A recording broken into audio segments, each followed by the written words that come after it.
কুতুবদিয়ায় ঘাট পারাপারে নৈরাজ্য ও যাত্রী হয়রানির প্রতিবাদে বৈষম্য বিরোধী শিক্ষার্থীরা মিছিল ও মানববন্ধন করেছে। মঙ্গলবার বেলা 12টার দিকে বিভিন্ন শিক্ষা প্রতিষ্ঠানে অধ্যয়নরত শিক্ষার্থীরা এই আন্দোলনে অংশ নেন।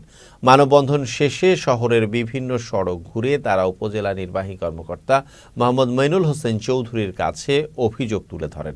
এ সময় উপজেলা নির্বাহী কর্মকর্তা জানান, অভিযোগের ভিত্তিতে দ্রুতই ব্যবস্থা নেওয়া হবে।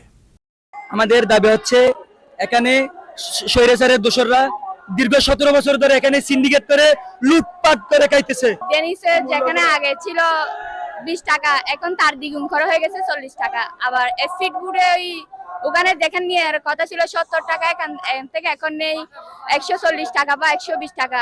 আমরা এই ভোগান্তি থেকে মুক্তি চাই। রাতের অন্ধকারে যদি কোনো রুগী পারাপার করাতে হয়, তাহলে তাদের থেকে জিম্মি করে অনেক মোটা অঙ্কের টাকা হাতিয়ে নেওয়া হয়। আমরা এই থেকে মুক্তি চাই। যতক্ষণ পর্যন্ত আমাদের দায় মানা না হয়, ছাত্র ভাইদেরকে নিয়ে আমরা ততক্ষণ পর্যন্ত আমাদের আন্দোলন চালিয়ে যাব।